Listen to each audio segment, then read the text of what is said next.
Seorang miliuner memberikan kartu kredit tanpa batasnya kepada seorang gelandangan, dan beberapa jam kemudian ia menangis. Apa yang terlihat seperti eksperimen kemurahan hati berubah menjadi pelajaran hidup tak terduga.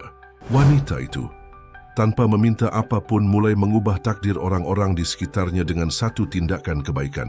Saat menghadapi kesepiannya sendiri, miliuner itu menemukan sesuatu yang lebih berharga daripada kekayaan, makna sejati kemanusiaan. Jika cerita ini menarik bagimu, jangan lupa untuk berlangganan saluran kami dan beritahu kami dari kota mana kamu menonton. Kami lanjutkan. Bima Wicaksana memandang kota Yogyakarta dari balkon rumah mewahnya. Di usianya yang ke-45 tahun, ia telah mencapai puncak kesuksesan dalam dunia perhotelan. Namun perasaan hampa terus menghantuinya. Lampu-lampu kota bersinar seperti bintang-bintang di bumi, merefleksikan kemewahan yang mengelilinginya, tetapi juga jarak yang ia rasakan dari kehidupan nyata. Ia menyisir rambut kelabu dengan jarinya, sebuah pengingat tentang waktu yang telah ia habiskan untuk membangun kerajaannya. Matanya yang coklat gelap menelusuri cakrawala, mencari sesuatu yang bahkan ia sendiri tidak bisa definisikan. Jas yang dipakainya terasa bertonton beratnya di pundaknya, seperti baju besi yang melindunginya dari dunia luar tapi sekaligus mengasingkannya. Apalagi yang bisa kuinginkan? Tanyanya pada diri sendiri. Suaranya bergema dalam kesendirian teras rumahnya. Ia memiliki semua yang bisa dibeli dengan uang, properti di kota-kota paling eksklusif di dunia, mobil mewah, yacht, bahkan jet pribadi. Namun, setiap perolehan hanya tampak memperkuat gema kesepiannya. Ia memutuskan untuk berjalan-jalan di jalanan berbatu Yogyakarta. Mungkin kontak dengan orang-orang biasa, mereka yang tidak peduli dengan pasar saham atau tren terbaru hotel mewah, bisa memberikannya perspektif berbeda. Saat berjalan, ia mengamati pasangan-pasangan yang bergandengan tangan, anak-anak yang berlarian dengan gembira, para lansia yang berbagi cerita di bangku taman. Semua tampak memiliki sesuatu yang tidak ia miliki, hubungan tulus dengan kehidupan. Saat itulah ia melihatnya. Di sebuah sudut, duduk di atas kain lusuh, adalah seorang wanita berusia sekitar 40 tahun. Wajahnya, meski tergores oleh kesulitan hidup, mempertahankan martabat yang menarik perhatian Bima. Dia tidak meminta-minta, hanya duduk di sana, mengamati lalu lalang orang dengan tatapan yang seolah mengandung seluruh kebijaksanaan dunia. Bima berhenti, merasakan koneksi tak terjelaskan dengan wanita ini. Ada sesuatu di matanya, percikan kehidupan yang kontras dengan situasinya yang tampak memprihatinkan. Tanpa berpikir dua kali, ia mendekatinya. "Selamat malam," kata Bima, terkejut sendiri dengan kelembutan suaranya. Wanita itu mengangkat wajahnya, mata mereka bertemu. "Selamat malam, Pak," jawabnya dengan suara yang, meski lelah, memiliki nada melodius. "Nama saya Bima," ia memperkenalkan diri, merasa aneh dan rentan. "Boleh saya menanyakan nama ibu?" "Rahayu," jawab wanita itu, senyum tipis menghiasi bibirnya. Nama itu bergema dalam pikiran Bima, seperti gema sesuatu yang terlupakan. Ia merasakan desakan yang tak dapat dijelaskan, keinginan untuk memahami lebih banyak tentang wanita ini dan pada saat yang sama tentang dirinya sendiri. "Rahayu," ulang Bima mengecap setiap suku kata. "Saya punya usul untuk ibu jika boleh."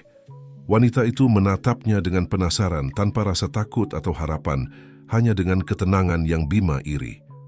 "Saya tawarkan kartu kredit saya," kata Bima, mengeluarkan kartu hitam dari dompetnya.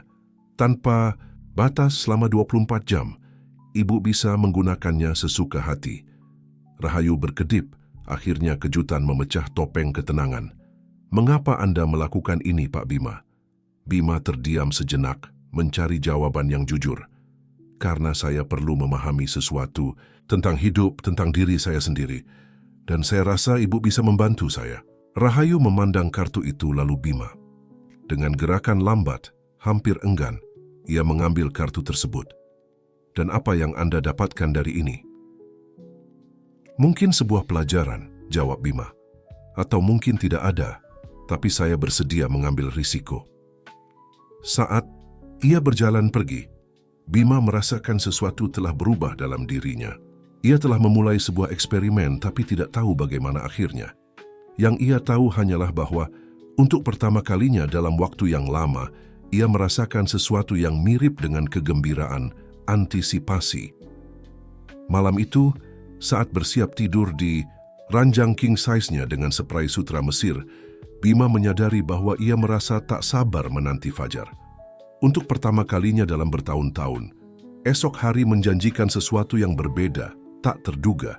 Dan dengan pikiran itu, ia tenggelam dalam tidur nyenyak, bebas dari mimpi buruk angka dan grafik yang biasanya menghantuinya.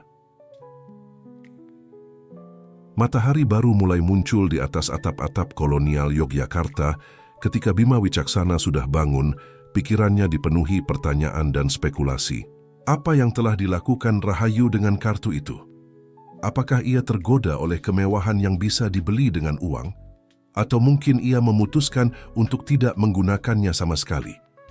Tidak sabar, Bima berpakaian dengan setelan kasual namun elegan dan meninggalkan rumahnya. Langkahnya secara otomatis membawanya ke sudut di mana ia bertemu Rahayu malam sebelumnya. Betapa terkejutnya ia ketika tempat itu kosong. Kain usang tempat dia duduk telah lenyap dan tidak ada tanda-tanda kehadirannya. Sebuah simpul terbentuk di perut Bima. Apakah ia telah membuat kesalahan? Apakah ia terlalu percaya pada orang asing? Ia menggelengkan kepala, berusaha mengusir pikiran-pikiran itu. Tidak, ada sesuatu pada Rahayu martabat bawaan yang memberitahunya bahwa dia bukanlah tipe orang yang hanya akan kabur dengan uang orang lain. Ia memutuskan untuk berjalan di jalan-jalan sekitar, berharap menemukan petunjuk tentang keberadaan Rahayu. Saat ia menyusuri jalanan berbatu, ia mulai melihat sesuatu yang tidak biasa. Di sebuah taman dekat, ia melihat sekelompok tunawisma yang mengenakan pakaian baru dan bersih. Tak jauh dari sana, ia melewati sebuah apotek di mana seorang wanita tua mengambil sejumlah besar obat-obatan, menggumamkan terima kasih kepada seorang dermawan misterius. Jantung Bima mulai berdetak lebih cepat. Mungkinkah ia melanjutkan perjalanannya? Dan setiap langkah menemukan lebih banyak bukti tindakan kebaikan anonim. Sebuah dapur umum yang biasanya berjuang untuk tetap buka kini dipenuhi makanan segar. Sebuah tempat penampungan untuk perempuan korban kekerasan telah menerima sumbangan besar untuk perbaikan dan peningkatan fasilitas. Akhirnya Bima tiba di sebuah taman kecil di mana ia melihat pemandangan yang membuatnya terpana. Di sana berdiri Rahayu, dikelilingi orang-orang dari segala usia. Ia membagikan tas dengan makanan, pakaian, dan kebutuhan pokok. Wajahnya, meskipun lelah, memancarkan kebahagiaan dan kedamaian yang belum pernah Bima lihat sebelumnya. Ia mendekati perlahan, mengamati bagaimana Rahayu berinteraksi dengan setiap orang, mendengarkan cerita mereka, menawarkan kata-kata dorongan bersama dengan bantuan material. Ketika penerima bantuan terakhir pergi, Rahayu akhirnya menyadari kehadiran Bima. "Selamat pagi, Pak Bima," katanya, dengan senyuman hangat, namun waspada. "Selamat pagi, Rahayu," balas Bima, suaranya penuh emosi. "Saya lihat Ibu sudah sibuk." Rahayu mengangguk, tatapannya terpaku pada mata Bima. "Saya harap saya tidak mengecewakan Anda," katanya, dengan nada menantang dalam suaranya.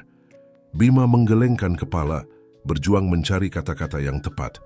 Sebaliknya, akhirnya ia berkata, "Ibu telah mengejutkan saya dengan cara yang paling indah." Mereka duduk di bangku terdekat, dan Rahayu mulai menjelaskan bagaimana ia menggunakan uang itu. Selain bantuan langsung yang telah disaksikan Bima, ia telah melakukan transfer substansial ke sebuah rekening bank. "Ini untuk putri saya Melati," ungkap Rahayu, matanya berkilau dengan air mata yang tertahan. "Saya terpaksa memberikannya untuk diadopsi bertahun-tahun lalu. Tapi saya selalu bersumpah bahwa jika saya pernah punya kesempatan, saya akan memastikan masa depannya." Bima mendengarkan, terkesima oleh kedalaman cinta dan pengorbanan perempuan ini. "Mengapa Ibu tidak menggunakan apapun untuk diri sendiri?" tanyanya, benar-benar penasaran. Rahayu tersenyum, senyuman yang berbicara tentang kebijaksanaan yang lahir dari kesulitan. "Karena saya sudah memiliki semua yang saya butuhkan," jawabnya. "Kebebasan saya, hati nurani yang bersih, dan sekarang kepastian bahwa putri saya akan memiliki kesempatan yang tidak bisa saya berikan kepadanya." Pada saat itu, Bima merasa sesuatu pecah di dalam dirinya. Semua penghalang yang telah ia bangun selama bertahun-tahun, semua pembenaran yang telah ia berikan untuk gaya hidupnya yang egois, hancur di hadapan kebenaran sederhana yang Rahayu wakili. "Saya ingin memahami lebih banyak," kata Bima. Suaranya hampir berbisik. "Tentang ibu, tentang bagaimana ibu melihat dunia. Jika ibu mengizinkan, tentu saja." Rahayu menatapnya lama, seolah menilai ketulusan kata-katanya. Akhirnya, ia mengangguk. "Baiklah, Pak Bima. Tapi saya harus memperingatkan Anda, cerita saya tidak mudah didengar." Saat matahari naik di langit, memandikan Yogyakarta dalam cahaya keemasan, Bima Wicaksana bersiap mendengarkan sebuah kisah yang akan mengubah arah hidupnya selamanya.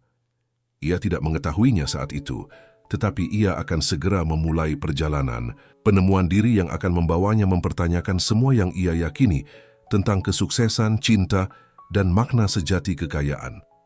Taman mulai dipenuhi kehidupan seiring pagi berlanjut, namun bagi Bima dan Rahayu, dunia luar tampak memudar.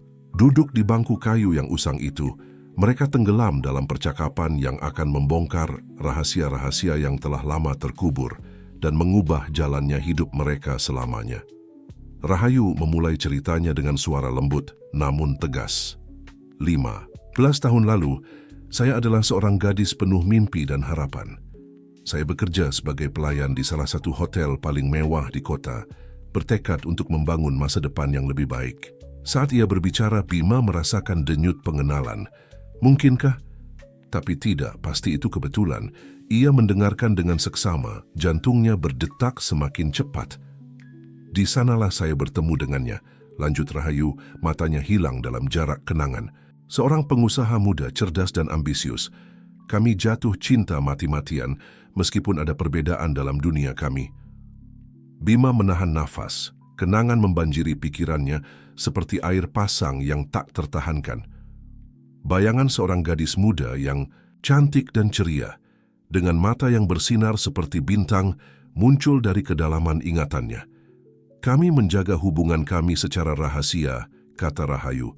Suaranya diwarnai kesedihan lama. Dia takut reaksi keluarganya, terutama ibunya. "Dan saya terlalu jatuh cinta untuk menuntut lebih." "Rahayu," sela Bima, suaranya hampir berbisik. "Pria itu saya, bukan?" Rahayu menatapnya, campuran kejutan dan sesuatu yang lebih dalam, lebih menyakitkan di matanya. "Ya Bima, itu kamu." Keheningan yang mengikuti sangat memekakkan telinga. Bima merasa dunia berputar di sekitarnya, sementara fragmen-fragmen kenangan berderet di benaknya, membentuk gambaran yang selama ini tersembunyi. "Tapi apa yang terjadi?" tanyanya akhirnya, suaranya serak oleh emosi. "Mengapa kamu menghilang?" Rahayu menutup matanya sejenak, seolah mengumpulkan kekuatan untuk melanjutkan. "Ibumu Nyonya Widya menemukan hubungan kita. Dia menghadapiku suatu malam ketika aku pulang kerja. Dia mengancamku, Bima.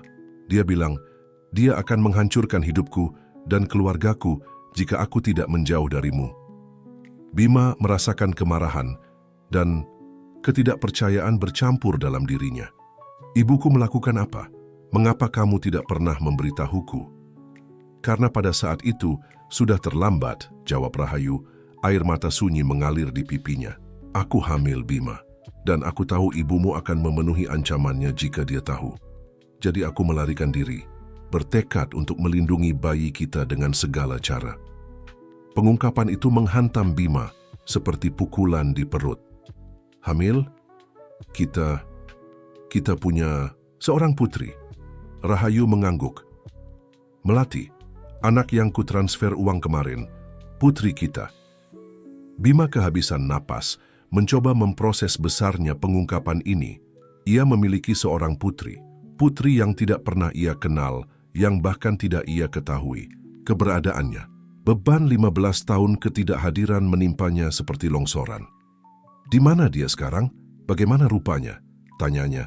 Suaranya bergetar dengan campuran emosi, rasa bersalah, kerinduan, ketakutan. Rahayu mengeluarkan foto usang dari sakunya dan menyerahkannya pada Bima.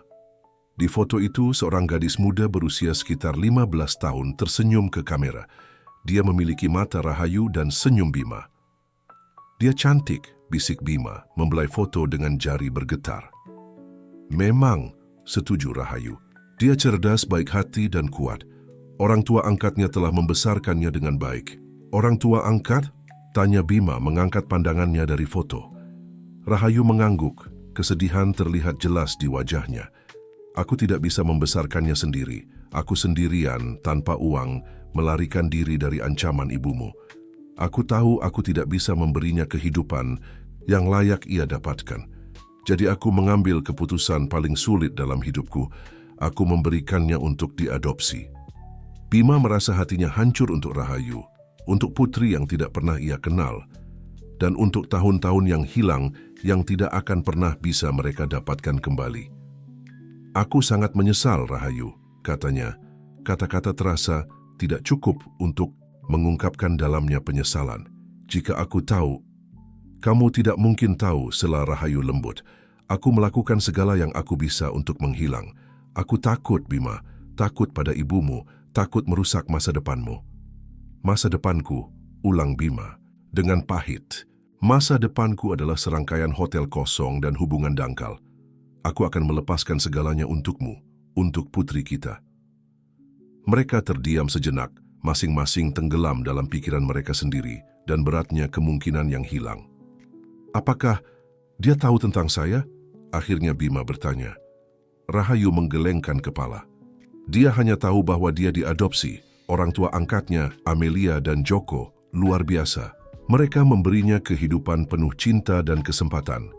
Bima mengangguk, berterima kasih bahwa putrinya telah menemukan rumah yang baik, tetapi pada saat yang sama merasakan secercah kecemburuan terhadap orang-orang asing itu yang telah menyaksikan pertumbuhan putrinya.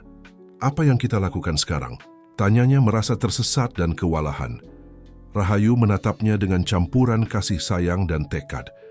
"Itu tergantung padamu, Bima.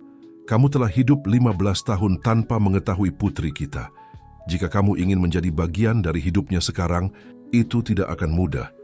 Kamu harus siap untuk banyak pertanyaan, untuk kemungkinan penolakan, untuk mengubah hidupmu secara mendasar." Bima berdiri, berjalan beberapa langkah sebelum berbalik ke arah Rahayu. "Sepanjang hidupku aku telah mencari sesuatu tanpa tahu apa itu. Sekarang aku tahu. Aku ingin mengenal putriku Rahayu. Aku ingin menjadi ayah yang seharusnya aku jadi 15 tahun lalu." Rahayu juga berdiri, senyum kecil melengkung di bibirnya. "Kalau begitu kita punya banyak pekerjaan untuk dilakukan." Sementara matahari mencapai puncaknya di atas Yogyakarta, Bima, Wicaksana dan Rahayu mulai merencanakan jalan baru yang akan membawa mereka melalui labirin emosi, tantangan, dan mungkin menuju keluarga yang keduanya telah dambakan selama bertahun-tahun. Hari-hari berikutnya adalah pusaran emosi dan aktivitas bagi Bima.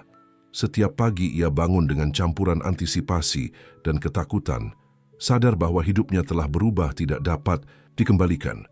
Rumah mewah yang dulunya ia anggap sebagai tempat perlindungan sekarang terasa dingin dan kosong, monumen bagi kehidupan yang tidak lagi ia inginkan. Rahayu dan Bima bertemu setiap hari di taman kecil yang telah menjadi tempat suci. Mereka di sana duduk di bangku yang sama di mana mereka telah membongkar masa lalu bersama mereka. Mereka mulai merajut benang-benang masa depan yang tidak pasti tetapi penuh kemungkinan. "Aku perlu tahu semua tentang dia," kata Bima suatu pagi. Suaranya diwarnai campuran kerinduan dan tekad. "Setiap detail sekecil apapun." Rahayu tersenyum mengeluarkan album foto kecil dari tasnya. "Aku telah menyimpan ini selama bertahun-tahun," katanya, menyerahkannya pada Bima. "Ini semua foto melati yang bisa aku dapatkan selama bertahun-tahun." Dengan tangan gemetar, Bima membuka album itu. Foto pertama menunjukkan seorang bayi yang baru lahir, dengan gumpalan rambut hitam dan mata penuh rasa ingin tahu. "Ini dari hari dia lahir," jelas Rahayu lembut. "Aku hanya bisa bersamanya beberapa jam sebelum aku menyerahkannya kepada orang tua angkatnya." Bima membalik halaman perlahan, menyaksikan putrinya tumbuh melalui foto-foto tersebut. Seorang gadis kecil tersenyum di hari pertama sekolahnya, seorang remaja memegang piala debat, seorang gadis 15 tahun berseri-seri dalam gaun pestanya. Luar biasa, gumam Bima. Suaranya penuh emosi. Dia sangat mirip denganmu. Rahayu tertawa lembut. Dia punya senyummu, Bima, dan tekadmu. Amelia bilang padaku bahwa ketika Melati bertekad untuk sesuatu, tidak ada yang bisa menghentikannya. Saat mereka terus melihat album itu, Rahayu berbagi anekdot dan detail tentang kehidupan Melati. Bima mendengarkan dengan rakus, berusaha menyerap setiap potongan informasi tentang putri yang baru saja ia mulai kenal. "Bagaimana kamu berhasil tetap mengikuti kehidupannya?" tanya Bima penasaran. Rahayu menundukkan pandangannya, secercah rasa malu melintas di wajahnya. "Amelia dan Joko sangat baik hati. Kami sepakat untuk adopsi terbuka, yang berarti mereka telah memberitahuku tentang Melati selama bertahun-tahun. Mereka bahkan mengizinkan aku sesekali melihatnya, meskipun dia tidak tahu siapa aku sebenarnya." Bima merasakan denyut kecemburuan, dengan cepat digantikan oleh rasa syukur terhadap orang-orang asing ini yang telah begitu pengertian. "Mereka pasti orang-orang yang luar biasa," katanya. "Memang," angguk Rahayu. "Mereka telah mencintai Melati seperti putri kandung mereka sendiri. Aku tidak akan pernah bisa cukup berterima kasih kepada mereka karena telah memberikan rumah dan keluarga yang tidak bisa kuberikan kepadanya."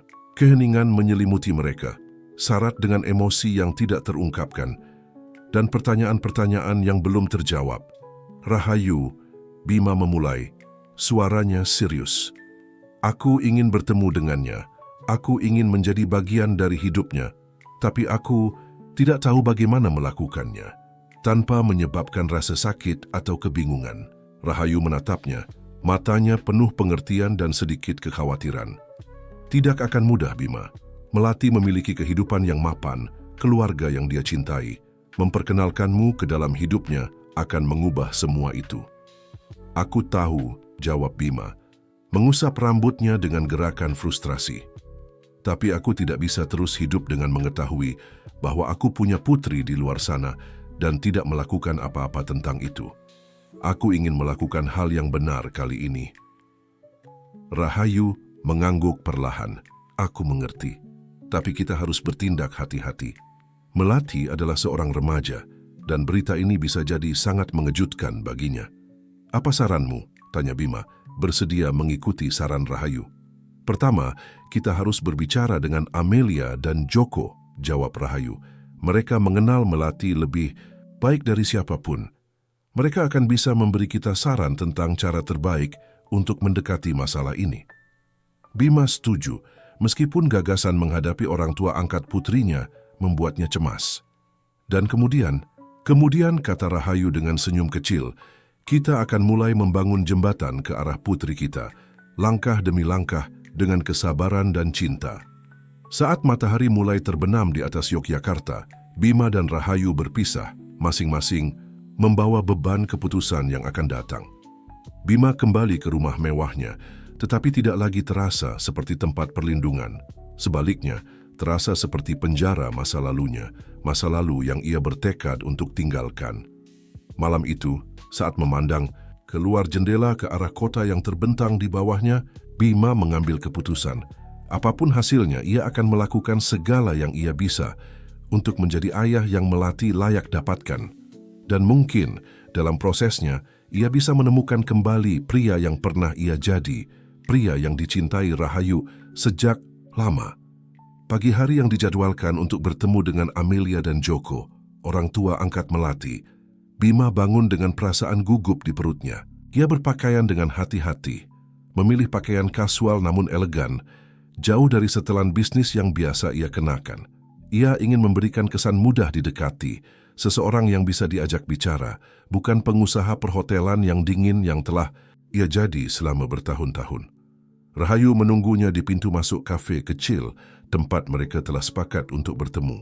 Kehadirannya yang menenangkan membantu meredakan kegugupan Bima. "Siap?" tanya Rahayu lembut. Bima mengangguk, menghirup napas dalam-dalam. "Sesiap mungkin." Mereka masuk bersama ke kafe, tempat yang nyaman dengan dinding berwarna hangat dan aroma kopi segar yang mengambang di udara. di meja belakang, sepasang paruh baya menunggu mereka.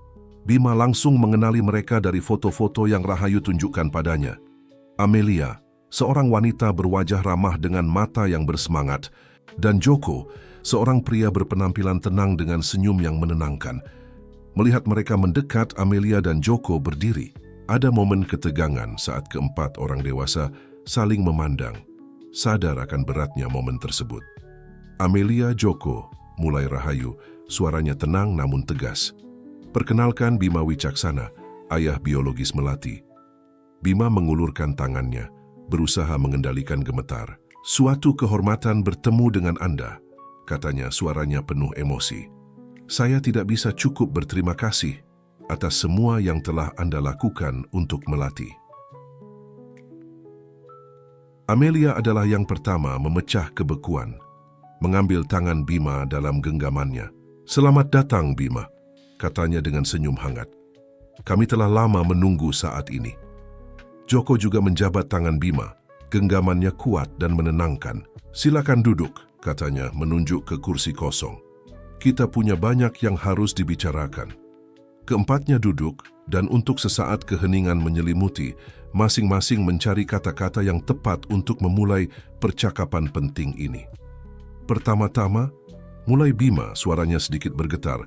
Saya ingin Anda tahu betapa saya menghargai semua yang telah Anda lakukan untuk Melati. Anda telah menjadi orang tua yang tidak bisa saya jadi, dan saya akan selamanya berterima kasih untuk itu. Amelia dan Joko bertukar pandang penuh arti sebelum Amelia berbicara. Melati telah menjadi berkah dalam hidup kami, katanya dengan lembut. Kami selalu tahu hari ini mungkin datang, dan kami telah berusaha mempersiapkannya sebaik mungkin. Apakah dia tahu tentang kami? Tanya Bima, tidak bisa menahan rasa ingin tahunya. Joko mengangguk. Dia tahu bahwa dia diadopsi dan mengenal Rahayu sebagai teman keluarga yang telah hadir dalam hidupnya. Tapi dia tidak tahu bahwa Rahayu adalah ibu biologisnya atau tentang keberadaan Anda, Bima. Bima merasakan tusukan rasa sakit saat menyadari betapa asingnya ia dari kehidupan putrinya. Saya mengerti, katanya dengan suara pelan. Bagaimana menurut Anda dia akan bereaksi ketika dia tahu? Amelia dan Joko bertukar pandang lagi sebelum Amelia menjawab. Melati adalah gadis muda yang cerdas dan secara emosional dewasa untuk usianya. Tapi ini akan menjadi kejutan besar baginya. Kita perlu menangani situasi ini dengan sangat hati-hati. Saya setuju, Sela Rahayu. Kita tidak ingin menyebabkan rasa sakit yang tidak perlu baginya. Apa saran Anda? Tanya Bima. Ingin mengikuti saran apapun yang bisa mereka tawarkan. Joko mencondongkan tubuh ke depan, matanya serius tapi ramah. Kami pikir pendekatan bertahap adalah yang terbaik. Pertama, kami bisa memperkenalkan Anda sebagai teman keluarga, seseorang yang tertarik pada kesejahteraan Melati. Ini akan memberi Anda kesempatan untuk mengenalnya tanpa tekanan langsung dari pengungkapan. Bima mengangguk perlahan, memproses ide tersebut. Dan kemudian, seiring waktu, ketika Melati merasa nyaman dengan Anda, lanjut Amelia, kami bisa secara bertahap mengungkapkan kebenaran. Pertama tentang Rahayu dan kemudian tentang Anda. Bima mengangguk, merasakan campuran kelegaan dan kecemasan. Saya mengerti. Berapa lama Anda pikir seluruh proses ini akan memakan waktu? Joko mengangkat bahu sedikit, sulit untuk mengatakannya. Mungkin masalah bulan, atau mungkin akan memakan waktu lebih lama. Yang penting adalah tidak terburu-buru dan memperhatikan bagaimana Melati memproses setiap informasi baru. Saya setuju, kata Rahayu. Suaranya lembut tapi tegas. Yang terpenting adalah kesejahteraan Melati. Bima memandang setiap orang yang hadir, merasakan gelombang rasa syukur terhadap orang-orang yang menempatkan kebutuhan putrinya di atas segalanya. Saya akan melakukan apapun yang diperlukan, tegasnya. Saya akan mengikuti panduan Anda dalam hal ini. Anda mengenal Melati lebih baik dari siapapun. Amelia tersenyum, matanya berkilau dengan air mata yang tertahan. Terima kasih, Bima. Kesediaan Anda berarti banyak bagi kami. Ada satu hal lagi yang perlu Anda ketahui, kata Joko. Ekspresinya menjadi serius. Melati telah mengajukan pertanyaan akhir-akhir ini tentang asal-usulnya. Saya pikir dia sedang mencapai titik dalam hidupnya di mana dia perlu tahu lebih banyak tentang dari mana dia berasal. Bima merasa jantungnya berdetak lebih cepat. Apakah Anda pikir dia siap untuk kebenaran? Amelia menghela napas. Kami pikir dia dalam perjalanan untuk siap, tapi kita harus melanjutkan dengan hati-hati. Pengungkapan yang mendadak bisa sangat mengganggu baginya. Saya mengerti, kata Bima, berusaha menyembunyikan ketidaksabarannya. Apa langkah pertama? Kami pikir Anda bisa datang makan malam ke rumah kami minggu depan, usul Joko. Kami akan memperkenalkan Anda sebagai teman keluarga yang tertarik untuk mendukung anak muda berbakat seperti Melati. Rahayu mengangguk setuju. Itu ide yang bagus. Saya juga akan ada di sana seperti biasa. Itu akan membuat situasi tampak lebih alami. Bima merasa jantungnya berdebar. Dalam seminggu ia akan bertemu putrinya untuk pertama kalinya. Kedengarannya sempurna, katanya, berusaha tetap tenang. Adakah yang perlu saya ketahui, sesuatu yang harus saya lakukan atau tidak lakukan? Amelia tersenyum dengan hangat. Jadilah diri Anda sendiri, Bima. Melati sangat peka. Jika Anda mencoba menjadi seseorang yang bukan diri Anda, dia akan menyadarinya. Dan ingat, tambah Joko, ini hanya awal. Anda akan memiliki banyak kesempatan untuk mengenal Melati dan bagi dia untuk mengenal Anda. Jangan mencoba memaksakan hubungan langsung. Bima mengangguk, berterima kasih atas sarannya. Saya mengerti. Terima kasih atas keterbukaan Anda dan kesediaan Anda untuk mengizinkan saya menjadi bagian dari kehidupan Melati. Melati layak mengenal semua aspek identitasnya, kata Amelia dengan lembut, termasuk akar biologisnya. Kami selalu tahu hari ini akan datang. Saat pertemuan berakhir, Bima merasa kewalahan oleh campuran emosi, takut, harapan, antisipasi, semuanya berputar di dalam dirinya. Tapi di atas segalanya, ia merasakan rasa syukur yang mendalam kepada Amelia dan Joko, dan penghormatan yang diperbarui untuk Rahayu. Saat meninggalkan kafe, Rahayu meletakkan tangan di lengan Bima. "Kamu baik-baik saja?" tanyanya dengan khawatir. Bima menarik napas dalam-dalam sebelum menjawab. "Aku gugup, bersemangat, takut, tapi di atas segalanya, aku berterima kasih. Bersyukur atas kesempatan ini, dan atas orang-orang seperti Amelia dan Joko yang telah merawat putri kita dengan sangat baik." Rahayu tersenyum, matanya berkilau dengan campuran emosi. "Aku tahu, mereka orang-orang yang luar biasa, dan Bima, aku bangga padamu. Aku tahu ini tidak mudah." Bima mengambil tangan Rahayu, mengejutkannya dan dirinya sendiri dengan gerakan itu. "Terima kasih, Rahayu. Aku tidak bisa melakukan ini tanpamu." Saat mereka berjalan bersama melalui jalan-jalan Yogyakarta, Bima menyadari bahwa ia berada di ambang bab baru dalam hidupnya. Sebuah bab yang menjanjikan tantangan, tetapi juga kemungkinan kegembiraan yang belum pernah ia kenal. Dengan Rahayu di sisinya dan dukungan Amelia dan Joko, ia merasa siap menghadapi apapun yang akan datang. Hitungan mundur untuk bertemu Melati telah dimulai, dan bersamanya awal dari tahap baru dalam kehidupan semua yang terlibat. Minggu berlalu dalam kabut antisipasi dan kegugupan bagi Bima. Setiap hari membawanya lebih dekat ke momen yang telah ia tunggu dan takuti. Bertemu putrinya, Melati, ia mendapati dirinya terobsesi dengan detail-detail terkecil. Pakaian apa yang akan dikenakan, apa yang harus dikatakan, bagaimana bersikap. Ia menghabiskan berjam-jam di depan cermin, berlatih senyum dan sapaan kasual, berusaha menyempurnakan peran teman keluarga yang seharusnya ia mainkan. Hari makan malam tiba lebih cepat dari yang Bima harapkan. Ia mendapati dirinya berdiri di depan pintu rumah Amelia dan Joko, rumah sederhana namun nyaman di lingkungan pemukiman yang tenang. Ia membawa sebuket bunga untuk Amelia dan buku tentang arsitektur kuno untuk Joko. Mengingat bahwa Rahayu telah menyebutkan ketertarikannya pada topik tersebut. Sebelum ia bisa menekan bel, pintu terbuka, menampakkan Rahayu. "Kamu datang tepat waktu," katanya dengan senyum menenangkan. "Bernapaslah, Bima. Semua akan baik-baik saja." Bima mengangguk, menghirup napas dalam-dalam sebelum mengikuti Rahayu ke dalam rumah.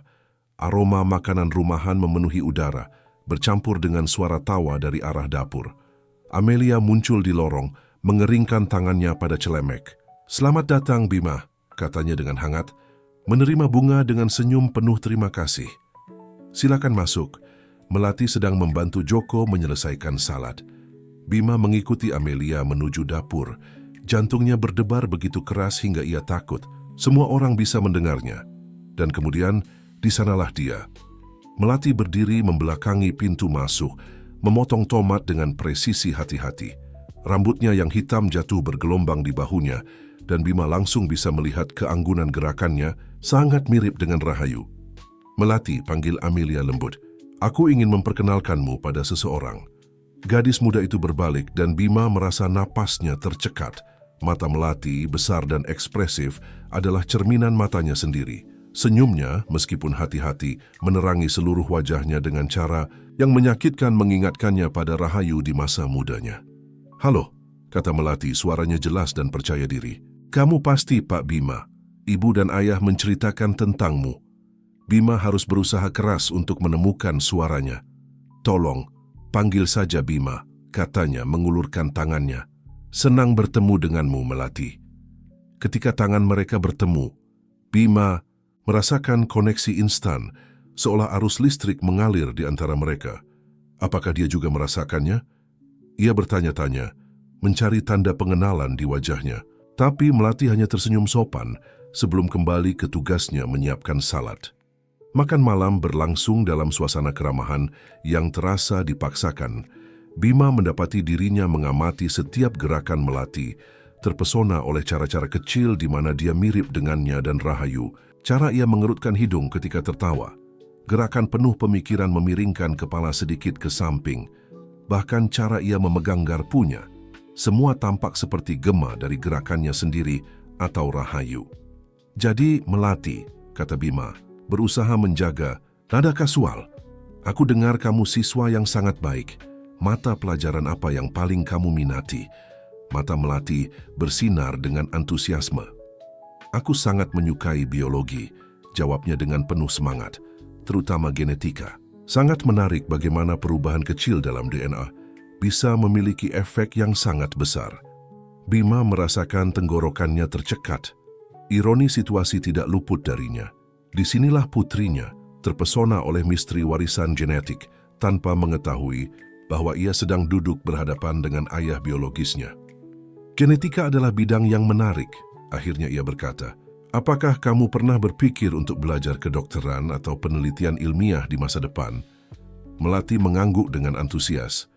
"Tentu saja, aku sangat ingin bekerja di laboratorium penelitian genetika suatu hari nanti." Percakapan mengalir secara alami dari sana, dengan Melati berbagi mimpi dan aspirasinya. Bima mendengarkan dengan penuh perhatian, terkagum dengan kecerdasan dan tekad putrinya. Pada saat-saat tertentu ia hampir lupa peran yang seharusnya ia mainkan, terlarut dalam kegembiraan hanya mengenal gadis muda yang luar biasa ini. Seiring malam berlanjut, Bima mendapati dirinya secara bertahap rileks. Melati hangat dan ramah, jelas penasaran tentang teman keluarga baru ini. Dia mengajukan pertanyaan tentang pekerjaan Bima di industri perhotelan, mendengarkan dengan minat yang tulus ceritanya tentang budaya dan tempat yang berbeda. Ketika tiba waktunya untuk berpamitan, Bima merasakan tusukan kesedihan. Ia ingin tinggal lebih lama, belajar lebih banyak tentang putrinya, mengimbangi tahun-tahun yang hilang. Tapi ia tahu ia harus bersabar. "Senang bertemu denganmu, Melati," katanya dengan tulus. "Aku harap kita bisa bertemu lagi segera."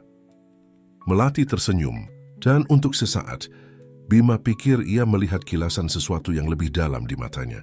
"Begitu juga denganku, Bima. Ini malam yang sangat menarik." Saat Bima meninggalkan rumah, ia merasakan campuran emosi yang luar biasa. Sukacita karena akhirnya telah bertemu putrinya, kesedihan atas tahun-tahun yang hilang, dan tekad yang diperbarui untuk menjadi bagian dari hidupnya dengan cara apapun yang mungkin. Rahayu menyusulnya di jalan, matanya berkilau dalam cahaya redup lampu jalan. "Bagaimana perasaanmu?" tanyanya lembut. Bima berhenti, menatap ke langit berbintang. Seperti aku telah menemukan bagian diriku yang tidak aku sadari hilang, jawabnya dengan suara serak. Dia, luar biasa Rahayu, benar-benar luar biasa. Rahayu tersenyum, matanya penuh pengertian dan secercah sesuatu yang lain, sesuatu yang tidak sepenuhnya bisa Bima pahami. Memang, setujunya. Dan ini hanya awal Bima, hanya awal. Saat mereka berjalan bersama melalui jalan-jalan sunyi Yogyakarta, Bima menyadari bahwa hidupnya telah berubah tak dapat dikembalikan. Ia bukan lagi hanya pengusaha perhotelan yang kesepian. Sekarang ia adalah ayah melati, peran yang ia bertekad untuk penuhi tanpa memandang tantangan yang mungkin muncul di jalan. Minggu-minggu setelah makan malam dengan melati adalah pusaran emosi bagi Bima. Setiap hari membawa tantangan dan pengungkapan baru. Saat ia menavigasi kompleksitas realitas barunya, ia mendapati dirinya membagi waktunya antara tanggung jawab bisnisnya yang sekarang tampak aneh kosong dan usahanya untuk membangun hubungan dengan putrinya. Bima dan Rahayu bertemu secara teratur dengan Amelia dan Joko untuk membahas kemajuan dan merencanakan langkah-langkah selanjutnya. Mereka sepakat bahwa Bima bisa berkunjung lebih sering, selalu di bawah kedok mentor yang tertarik pada masa depan melati. Suatu sore, saat Bima bersiap untuk kunjungan lain ke rumah Amelia dan Joko, ia menerima panggilan telepon yang tak terduga. Nama ibunya, Nyonya Widya, berkedip di layar teleponnya. Bima merasa darahnya membeku. Ia belum berbicara dengan ibunya sejak ia menemukan kebenaran tentang Rahayu dan Melati. Dengan helaan napas pasrah, ia menjawab panggilan itu. "Ibu," katanya, suaranya dengan hati-hati netral. "Bima, anakku," suara Nyonya Widya terdengar khawatir. "Mengapa kamu tidak menjawab pesan-pesanku? Aku mendengar desas-desus. Mereka bilang, kamu telah terlihat dengan seorang wanita dari desa, dan kamu telah mengunjungi sebuah keluarga kelas menengah. Apa yang terjadi?" Bima menutup matanya, berusaha mengendalikan kejengkelannya. "Ibu, kehidupan pribadiku bukan urusanmu. Aku telah sibuk dengan proyek-proyek baru, itu saja. Jangan berbohong padaku, Bima." Suara Nyonya Widya menjadi tajam. "Aku kenal nada suaramu itu. Ada sesuatu yang tidak kamu ceritakan padaku. Apakah itu wanita itu? Pelayan dari bertahun-tahun lalu? Karena jika iya, aku peringatkan kamu." "Cukup." "Ibu," sela Bima, suaranya tegas. "Kamu tidak berhak mencampuri hidupku. Aku bukan anak kecil lagi dan manipulasimu tidak lagi memiliki tempat di sini." Ada saat keheningan tegang di saluran telepon sebelum Nyonya Widya berbicara lagi. Suaranya sedingin es. "Hati-hati Bima, jangan lupa siapa dirimu dan dari mana kamu berasal. Jika kamu pikir kamu bisa begitu saja menghapus masa lalumu dan memulai kembali, kamu sangat keliru." Panggilan berakhir dengan tiba-tiba, meninggalkan Bima dengan perasaan gelisah. Ia tahu ibunya tidak akan menyerah dengan mudah. Ancaman implisit dalam kata-katanya menggantung di atas kepalanya saat ia menuju ke rumah Amelia dan Joko. Setibanya, ia menemukan Melati di taman belakang, tenggelam dalam buku biologi. Melihatnya di sana, begitu tenang dan tidak menyadari komplikasi yang mengelilinginya, membuat Bima semakin bertekad untuk melindunginya. "Halo Melati," sapanya, berusaha menjaga nada kasual. Melati mengangkat pandangannya, senyum menerangi wajahnya. "Bima, aku sedang membaca tentang epigenetika. Sangat menarik bagaimana pengalaman kita dapat mempengaruhi ekspresi gen kita." Bima duduk di sampingnya, benar-benar tertarik. Kedengarannya menarik. "Bisakah kamu menjelaskan sedikit lagi?" Saat Melati meluncurkan penjelasan yang antusias, Bima sekali lagi tak bisa menahan kekaguman akan kecerdasan dan semangat putrinya. Namun, bayangan panggilan ibunya tetap menghantuinya. Nanti malam itu, setelah Melati pergi tidur, Bima bertemu dengan Amelia, Joko, dan Rahayu di ruang tamu. Ia menceritakan tentang panggilan dari Nyonya Widya dan kekhawatirannya. "Ini memperumit masalah," kata Joko, mengerutkan dahi. "Jika ibumu mulai menyelidiki, dia bisa menemukan kebenaran sebelum kita siap untuk mengungkapkannya pada Melati."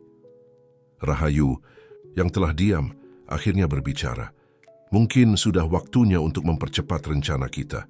Melati berhak tahu kebenaran sebelum orang lain memberitahunya." Amelia mengangguk perlahan. Aku setuju. Kami perhatikan bahwa Melati telah mengajukan lebih banyak pertanyaan tentang asal-usulnya akhir-akhir ini. Kurasa dia siap untuk tahu lebih banyak. Bima merasakan campuran ketakutan dan antisipasi pada prospek mengungkapkan kebenaran kepada putrinya. Bagaimana kita melakukannya? Bagaimana kita memberitahunya sesuatu yang bisa mengubah seluruh hidupnya? Dengan kejujuran dan cinta, jawab Amelia lembut, kita akan menjelaskan semuanya, langkah demi langkah, dan akan ada untuknya dalam apapun yang dia butuhkan. Mereka sepakat bahwa pengungkapan akan dilakukan dalam 2 tahap. Pertama, Amelia dan Joko akan berbicara dengan Melati tentang Rahayu, mengungkapkan bahwa dia adalah ibu biologisnya. Beberapa hari kemudian mereka akan memberitahunya tentang Bima. Hari-hari berikutnya adalah siksaan penantian bagi Bima. Ia menjaga jarak, memberi ruang pada Melati untuk memproses berita tentang Rahayu. Akhirnya, ia menerima panggilan dari Amelia. Melati ingin bertemu denganmu, kata Amelia. Dia siap untuk berbicara denganmu. Dengan jantung berdebar kencang, Bima menuju ke rumah tersebut. Ia menemukan Melati duduk di teras depan.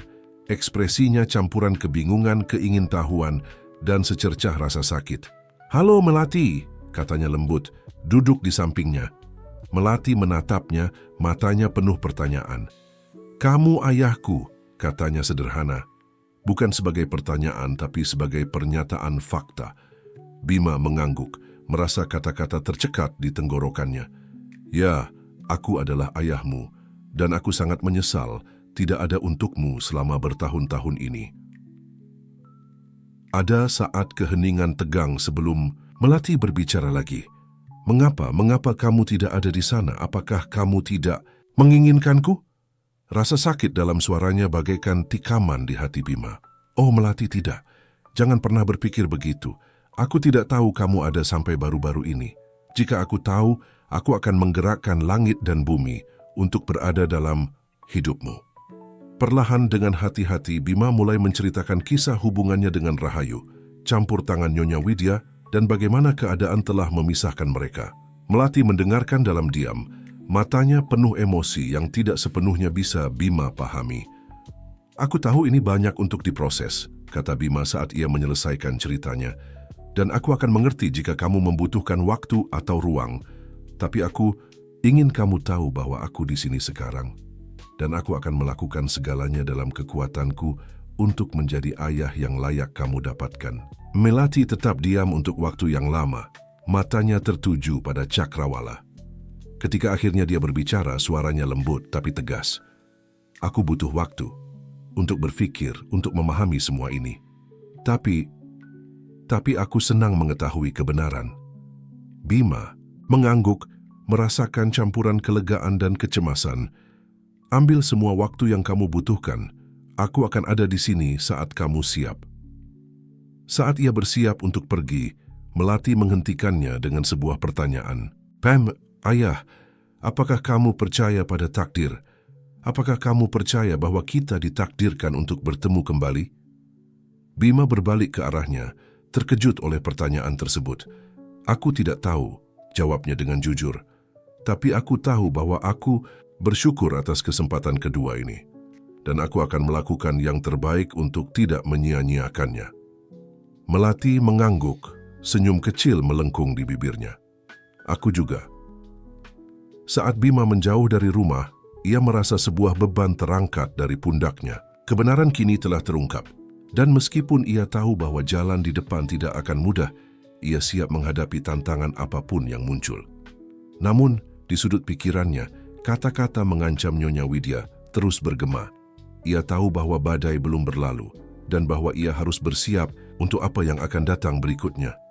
Hari-hari setelah pengungkapan adalah pusaran emosi bagi semua yang terlibat. Melati tenggelam dalam periode introspeksi, berusaha mendamaikan gambaran yang ia miliki tentang dirinya dengan informasi baru tentang asal-usulnya. Bima dan Rahayu menghormati ruangnya, tetapi tetap tersedia saat dia siap untuk berbicara. Seminggu kemudian Melati meminta untuk bertemu dengan orang tua biologisnya. Pertemuan diadakan di Taman Amelia dan Joko. Wilayah netral yang menawarkan privasi dan kenyamanan lingkungan yang familiar.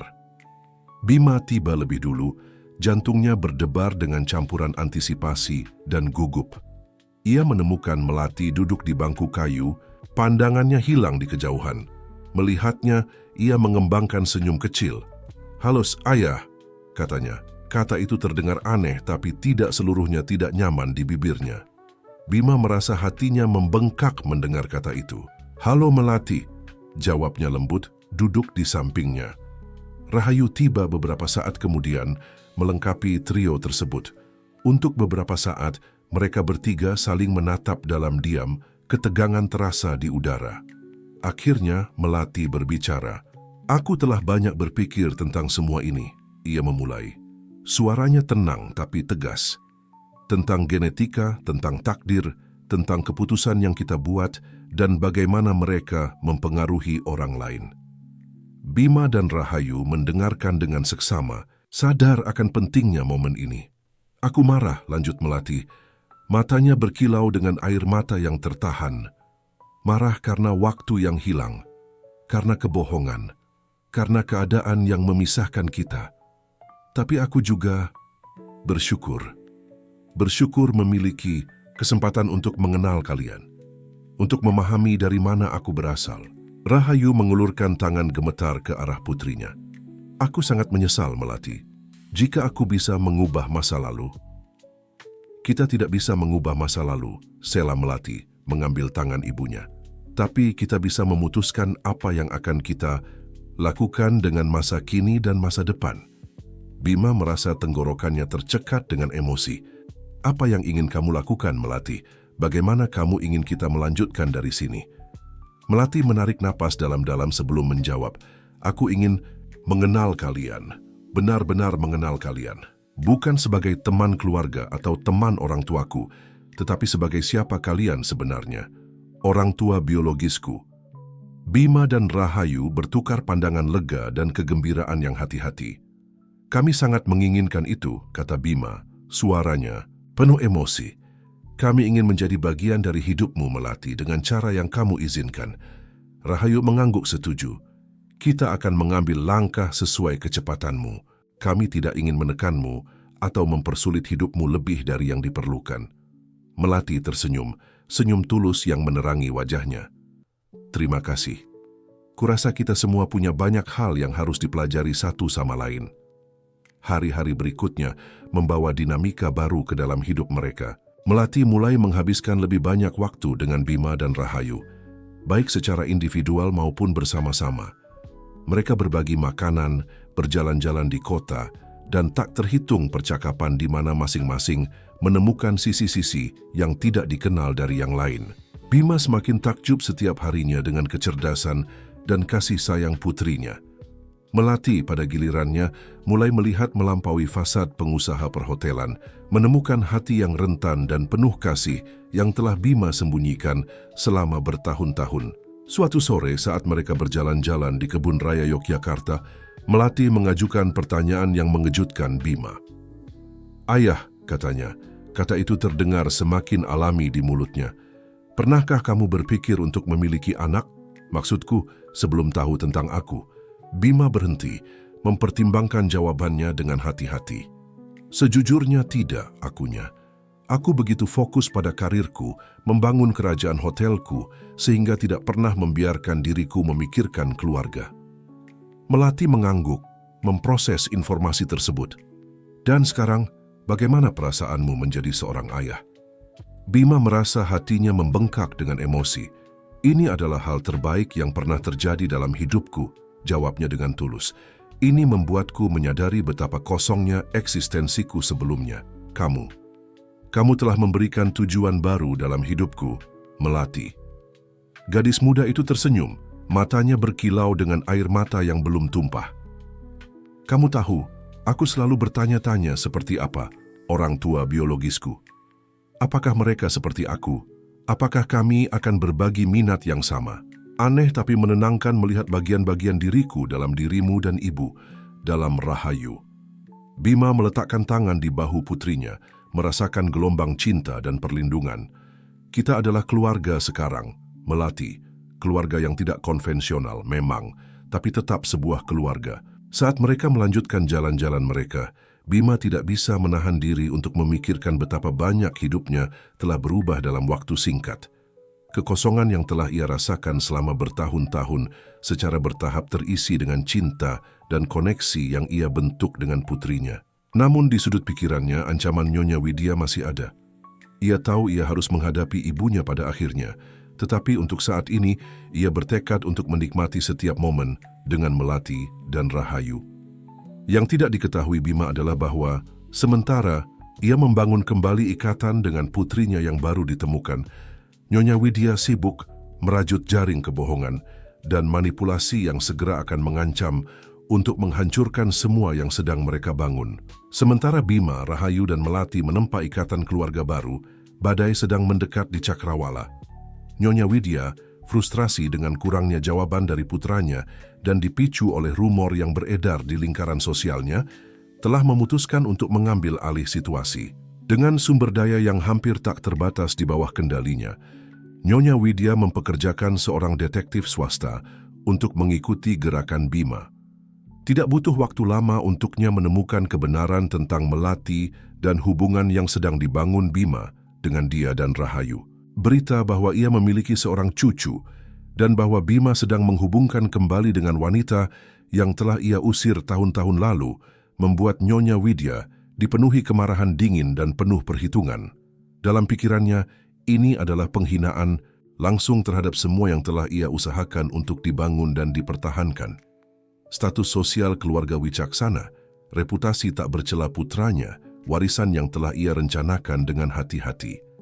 Bertekad untuk mengakhiri situasi ini, Nyonya Widya mulai menyusun rencana. Langkah pertamanya adalah menghubungi Ratna, adik Rahayu, yang telah ia temukan melalui detektif swastanya.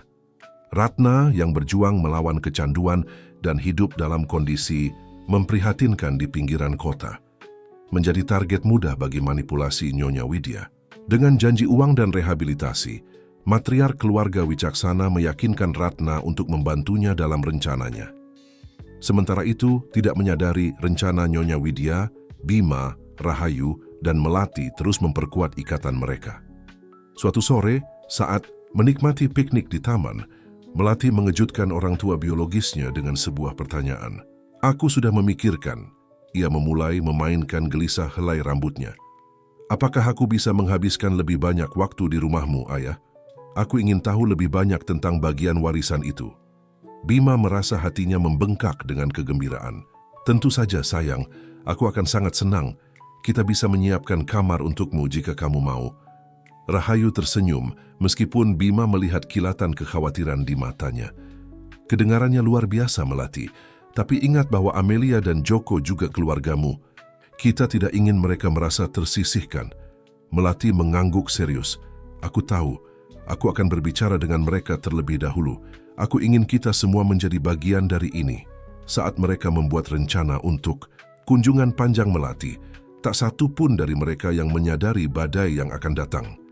Beberapa hari kemudian, Bima menerima panggilan tak terduga dari ibunya. "Bima, sayang," suara Nyonya Widya terdengar tidak biasa manis. "Aku telah banyak memikirkan percakapan terakhir kita. Kurasa aku telah tidak adil padamu. Aku ingin kamu datang makan malam-malam ini. Aku punya kejutan untukmu." Bima, terkejut dengan perubahan nada ibunya, menerima dengan hati-hati. Malam itu, setibanya di rumah keluarga, ia menemukan ibunya menunggunya di ruang tamu utama. Tapi dia tidak sendirian. "Bima, sayang, aku ingin memperkenalkanmu pada seseorang," kata Nyonya Widya dengan senyum yang tidak mencapai matanya. "Ini Ratna, adik Rahayu." Bima memandang bingung pada wanita yang berdiri di samping ibunya. Ada kemiripan yang tak terbantahkan dengan Rahayu, tapi di mana Rahayu memancarkan kehangatan dan kekuatan, Ratna tampak rapuh dan gelisah. "Ratna punya sesuatu yang sangat penting untuk diceritakan padamu," lanjut Nyonya Widya. "Sesuatu yang akan mengubah semua yang kamu pikir kamu tahu." Ratna menghindari kontak mata dengan Bima, mulai berbicara dengan suara bergetar. Akulah ibu kandung Melati. Rahayu telah berbohong selama bertahun-tahun." Bima merasa seolah tanah terbuka di bawah kakinya. Apa? Tidak, itu tidak mungkin benar. Rahayu tidak pernah. Aku punya bukti, sela Nyonya Widya, mengeluarkan amplop dari mejanya. Hasil tes DNA yang mengkonfirmasi bahwa Ratna adalah ibu biologis Melati. Bima mengambil amplop dengan tangan gemetar, pikirannya berputar. Bagaimana mungkin? Apakah Rahayu telah berbohong padanya sepanjang waktu ini? Mengapa? Ia berhasil bertanya, suaranya hampir berbisik. Ratna mengikuti naskah yang telah diberikan Nyonya Widya padanya menjawab, Rahayu selalu menginginkan kehidupan yang lebih baik. Ketika dia tahu dia hamil dari seorang pria kaya, dia melihat kesempatannya. Dia meyakinkanku untuk memberikan bayiku padanya, berjanji bahwa suatu hari kita akan bertemu kembali. Bima terjatuh ke kursi, kewalahan oleh informasi tersebut.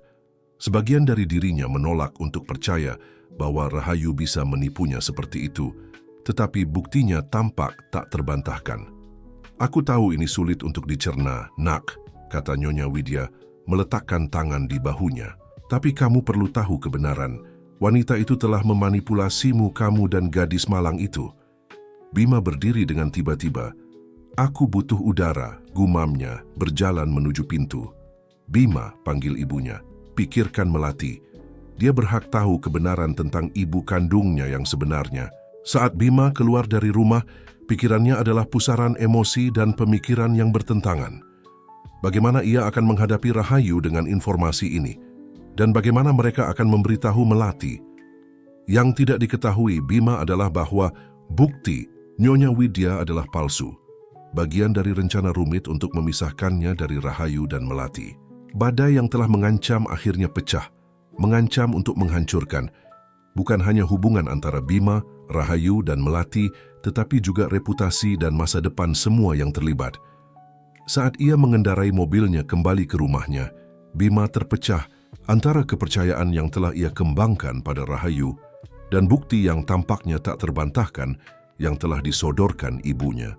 Malam melingkupi Yogyakarta mencerminkan kegelapan yang kini menyelimuti hati Bima. Hari-hari berikutnya adalah pusaran kebingungan dan rasa sakit bagi Bima. Ia terpecah antara keinginannya untuk percaya pada Rahayu dan bukti yang tampaknya tak terbantahkan yang telah ibunya sampaikan. Ia memutuskan untuk menyimpan informasi tersebut untuk sementara, mengamati Rahayu dengan cermat untuk tanda-tanda kebohongan.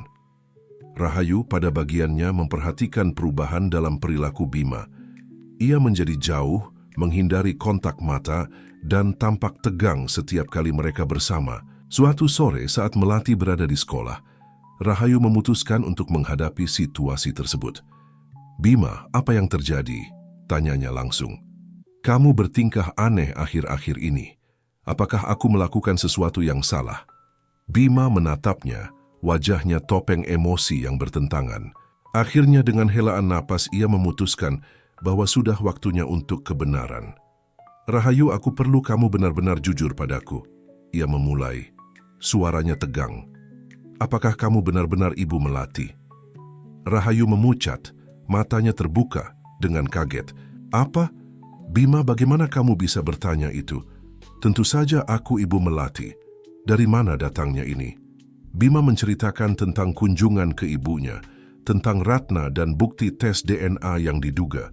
Saat ia berbicara, ia melihat wajah Rahayu berubah dari kejutan ke rasa sakit dan akhirnya ke kemarahan. Itu konyol, Bima, kata Rahayu. Suaranya bergetar dengan emosi. Ratna memang adikku ya, tapi dia tidak pernah punya anak. Aku tidak percaya ibumu telah melangkah sejauh ini dalam manipulasinya. Tapi hasil tes DNA, mulai Bima. Pasti palsu, sela Rahayu. Bima, lihat aku. Kamu tahu aku mencintaimu, aku mencintai Melati. Apakah kamu benar-benar percaya aku mampu berbohong tentang sesuatu seperti ini? Bima menatap dalam-dalam ke mata Rahayu, mencari tanda-tanda kebohongan.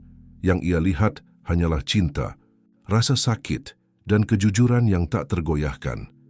Tidak, katanya akhirnya, merasa seolah beban terangkat dari pundaknya. Tidak, aku tidak percaya.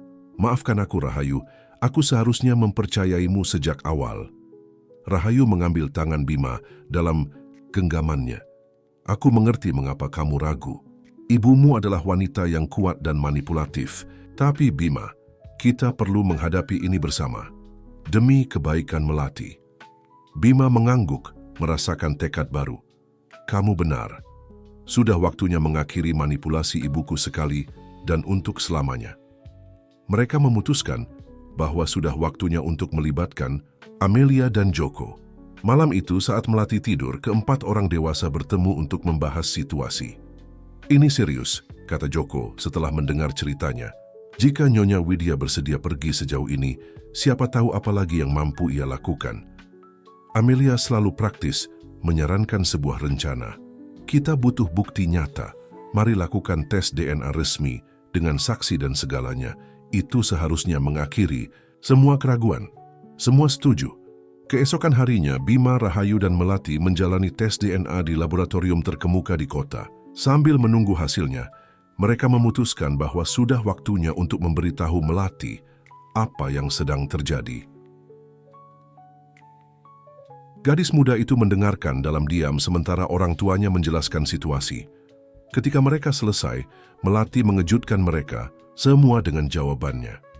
Aku sudah tahu Nenek Widya sedang merencanakan sesuatu, katanya.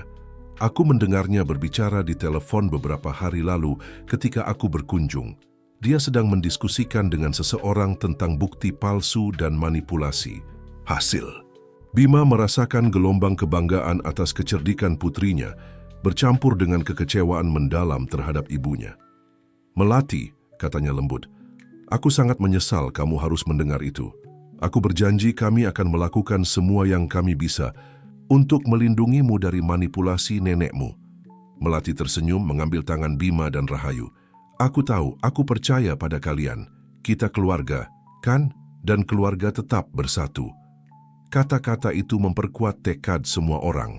Ketika hasil tes DNA tiba seminggu kemudian, mereka mengkonfirmasi apa yang sudah mereka ketahui dalam hati mereka. Rahayu adalah, tanpa keraguan, ibu biologis Melati. Dipersenjatai dengan bukti yang tak terbantahkan ini, Bima memutuskan bahwa sudah waktunya untuk menghadapi ibunya. Tapi yang tidak mereka ketahui adalah bahwa Nyonya Widya melihat bahwa rencana awalnya telah gagal, sedang menyiapkan langkah terakhirnya. Langkah yang mengancam untuk menghancurkan bukan hanya hubungan antara Bima, Rahayu, dan Melati, tetapi juga reputasi dan masa depan semua yang terlibat. Pertempuran sesungguhnya akan segera dimulai, dan tak satu pun dari mereka siap untuk apa yang akan terjadi selanjutnya. Hari konfrontasi tiba dengan ketegangan yang terasa di udara. Bima, Rahayu, dan Melati menuju bersama ke rumah Nyonya Widya, bersatu dalam tekad mereka untuk mengakhiri manipulasi sekali dan untuk selamanya. Setibanya, mereka disambut oleh kepala pelayan, yang mengantar mereka ke ruang tamu besar, di mana Nyonya Widya menunggu mereka. Matriark keluarga Wicaksana duduk di kursi favoritnya, posturnya kaku dan tatapannya dingin. Well, katanya dengan senyum yang tidak mencapai matanya. Keluarga kecil bahagia telah memutuskan untuk menghormati kita dengan kehadiran mereka. Bima melangkah maju, suaranya tegas. Ibu, ini harus berakhir. Kami tahu apa yang telah kamu lakukan, kebohongan yang telah kamu katakan. Kami memiliki bukti nyata bahwa Rahayu adalah ibu Melati. Nyonya Widya mengangkat alis tampak tidak terganggu. Oh, dan kamu pikir itu mengubah sesuatu? Bima, sayang, kamu begitu naif. Saat itulah Ratna memasuki ruangan, tampak gugup dan merasa bersalah. Maafkan aku, katanya dengan suara pelan. Aku tidak bisa melanjutkan ini. Nyonya Widya memaksaku untuk berbohong. Dia mengancamku. Nyonya Widya berdiri dengan tiba-tiba, fasad tenangnya runtuh. Diam, bodoh. Kamu tidak tahu apa yang kamu lakukan. Melati yang telah diam sampai saat itu melangkah maju. Nenek, katanya suaranya mengejutkan tenang. Mengapa? Mengapa kamu berusaha menghancurkan keluarga kami? Untuk sesaat, Nyonya Widya tampak bingung oleh pertanyaan langsung cucunya. Kemudian wajahnya mengeras. Karena ini bukan keluarga, ini adalah sandiwara. Bima adalah putraku, pewaris Wicaksana. Dia tidak bisa menyia-nyiakan hidupnya dengan wanita ini dan seorang gadis yang bahkan tidak dia tahu keberadaannya beberapa bulan lalu. Kamu salah, Ibu, sela Bima. Ini adalah keluargaku, keluarga yang kupilih. Dan jika kamu tidak bisa menerima itu, maka kamulah yang tidak lagi punya tempat dalam hidup kami. Nyonya Widya memucat, menyadari bahwa dia kehilangan kendali atas situasi.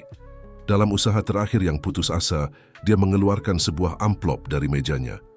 "Aku punya ini," katanya, melambai-lambaikan amplop. "Bukti penyimpangan di hotelmu, Bima. Skandal yang akan menghancurkan reputasimu dan perusahaan.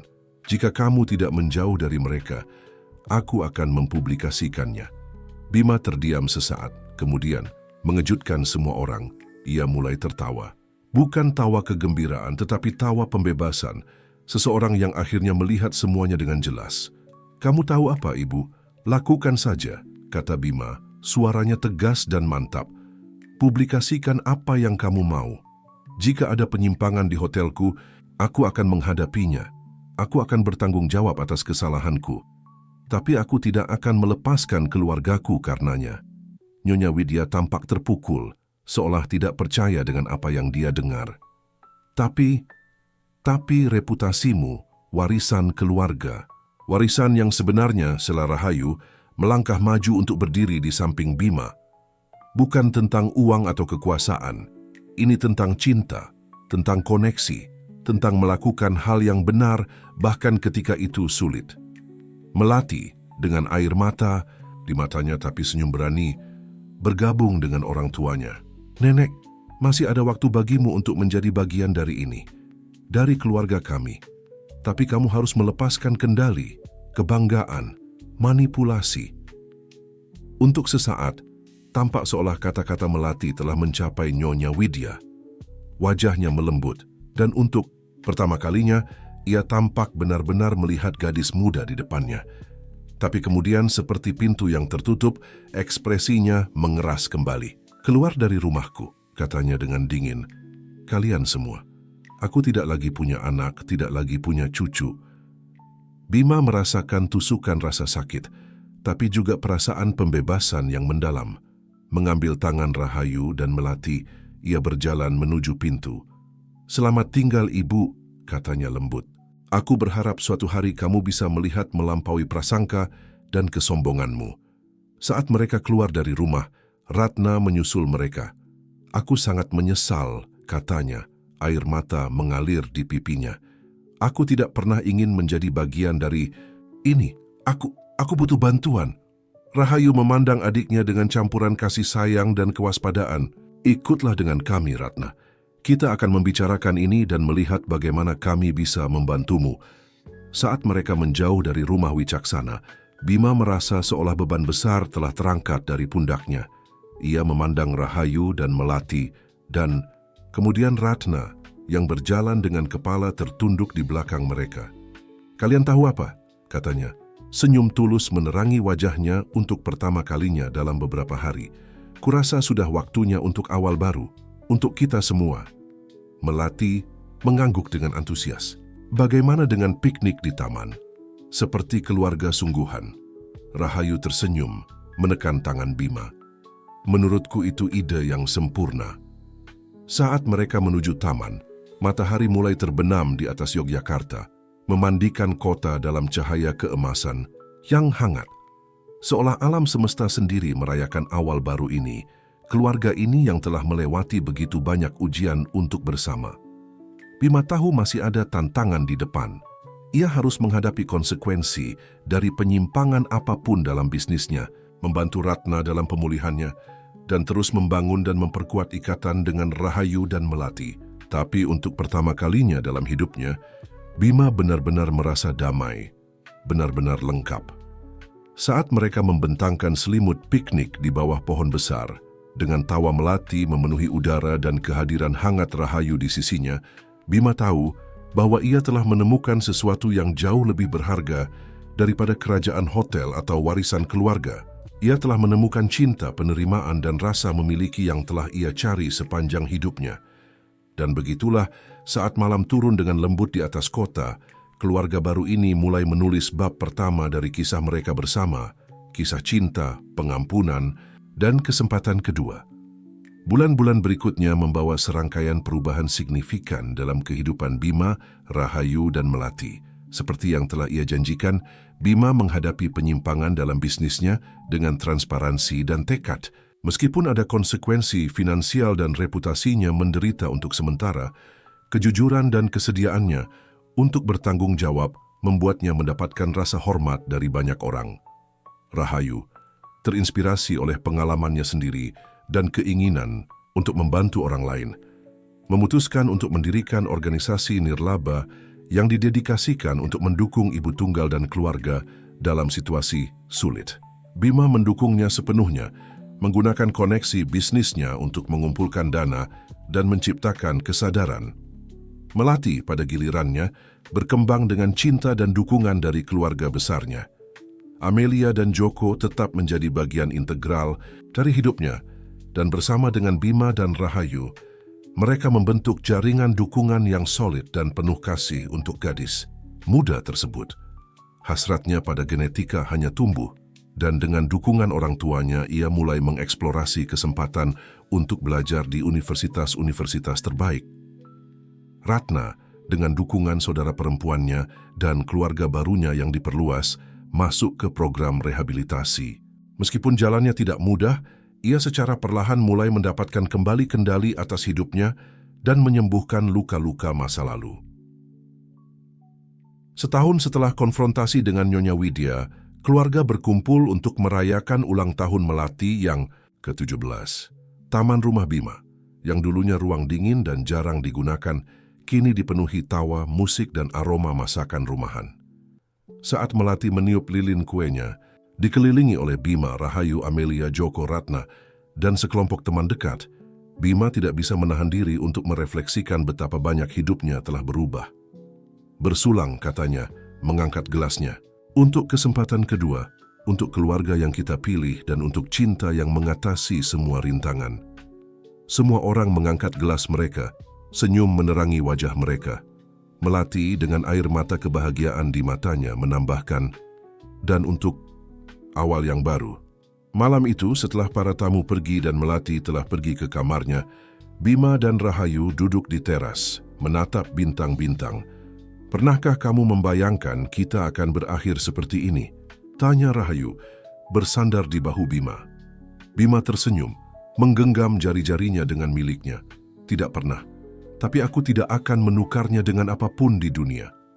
Bahkan dengan kerajaan hotelmu, goda Rahayu. Terutama, bukan untuk itu, jawab Bima dengan tawa lembut. Aku telah belajar bahwa kekayaan sejati tidak diukur dengan uang atau properti, tetapi dalam ikatan yang kita bentuk, dalam cinta yang kita berikan dan terima. Rahayu mengangguk, ekspresinya menjadi lebih serius. Berbicara tentang ikatan, aku telah memikirkan tentang ibumu. Bima sedikit menegang. Mereka tidak punya kontak dengan Nyonya Widya sejak konfrontasi. Ada apa dengannya? Kurasa kita harus mencoba membangun jembatan, kata Rahayu lembut. Bukan untuk kita, tetapi untuk Melati, dia neneknya bagaimanapun juga. Bima menghela napas dalam-dalam sebelum menjawab.